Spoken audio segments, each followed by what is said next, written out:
Gables with Mayor Jim Cason. I am so happy and fortunate to have the time to interview him. Well, you know, people come to Coral Gables for the same reason I came to Coral Gables. It's a beautiful city, it's a planned city, it's a safe city, it's got some of the greatest services in the United States. For example, we have 35 churches, we have 20 schools, to which all 8 schools in Coral Gables. We just went to China in December. Coral Gables was the only finalist for the Western Hemisphere to compete for the most livable small town of our size in the world. We took silver, so the United Nations and Livable Communities ranks Coral Gables as one of the 5 most livable small towns in the world. We also are known as the City Beautiful, and in fact 2 years ago, Rand McNally and USA Today chose Coral Gables as one of the top 5 most beautiful small towns in the U.S. 2 weeks ago, we were chosen as one of the top 10 friendliest small towns in the United States. We were one of the top 10 book cities in the United States. We're a tree city, and we love trees here. We love beautification. We've just started a project to put 250,000 orchids on our trees with Fairchild Tropical Gardens. Our crime is very, very low. It's basically negligible in terms of crimes against people. Our fire department, all of our firemen are paramedics. We're one of the 11 best Class 1 fire departments in the world, in the whole United States. Our policemen are all university graduates, and so we have a tremendous police department. It's a great city. People come here because of the quality of life. Why do we call the city beautiful?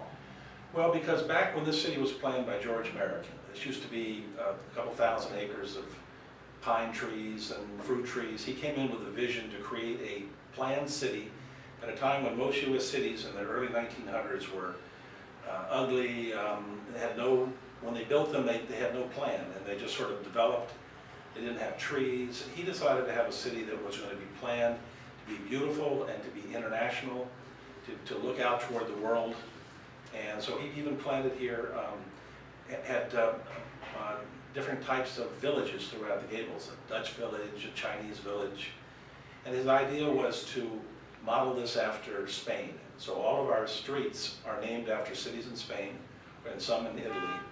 And he wanted us to be a gateway to the world, attracting international people to live here. And in fact, we have over 118 nationalities that live in Coral Gables. We have 160 corporate headquarters focusing on Latin America. We have the University of Miami here, and about 65% of our residents have university degrees. So it's mainly a professional city. We're very unique in this part of Florida for the combination of high income, great services, tremendous number of restaurants, 180 restaurants here, and a third of our residents are University of Miami alumni. So we're a very unusual town. We have very strict code enforcement, which from the point of view of a homeowner is great because property values go up. That's right. And we don't allow lots of signs and chain link fences and the kind of things you might see elsewhere. So if you drive around the Gables, you'll see how beautiful it is, how orderly. In fact, it's in our code that no house can be the same as another house.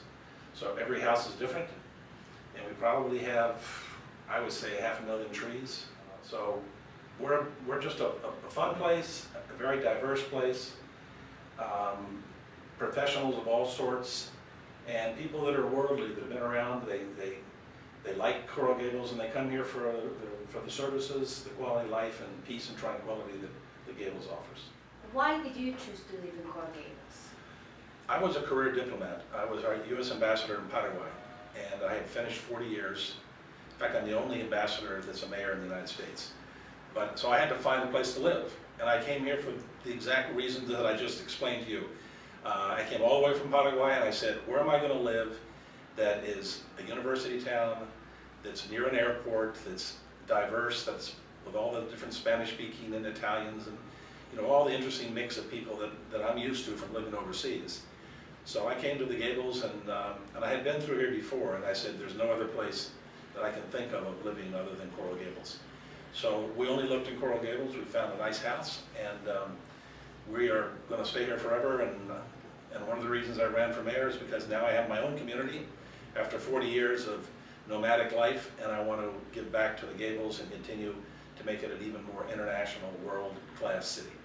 Jose Cuervo family, the Agave people, they're building down at the old Spanish village. They're going to put in $700 million project with a Waldorf Astoria, high-end townhouses, really high-end retails, movie theaters. It's going to be wonderful. This whole city is being transformed. The Miracle Mile will be redone. You've seen the lighting we just lit up, Alhambra, how beautiful that is. Yes, Alhambra is evening. beautiful. People are going to be flocking here, and the prices are going to go up and up and up. That's And right. we keep lowering the millage rate. We're actually one of the lowest millage rates now in Miami-Dade. What happens is property values go up, but we keep lowering the millage rate, so we try to offset it. So if people say, oh, taxes, it's too expensive in Coral Gables. It's not. You look at our list of the millage rates for cities that have their own police and fire, and we're the third lowest. Yeah, so we have people coming here from all over, businesses, and people want to move in, and we're happy to accommodate them. But people need to realize that it's the reason that the Coral Gables homes hold their value. That's right. And they go up because they want to live here, because it's so, for all the things that make us unique. So if the taxes go, it's because our property values are going up. And every time we plant trees, that raises the property values 5 to 10% as well. And what about these orchids? Where are they going to go?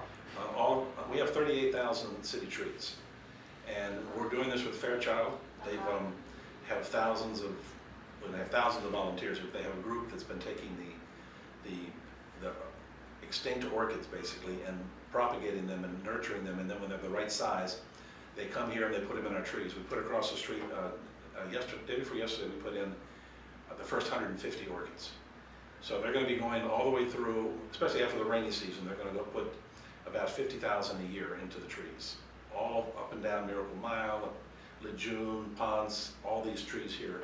So in a couple of years, when they're really big, they're going to be 4 different types of orchids hanging from high up down in this. The only other city that's done that is Singapore. So we're the second city in the world to do that. It's just going to continue being more beautiful, yeah. more beautiful. Yeah, so this city has got a lot of great projects, and we're going to be continuing to make it a great place for people to live. Thank you very much Sure for your thing. time, and I totally appreciate it. Sure thing. Another thing. It's a pleasure. It's a pleasure.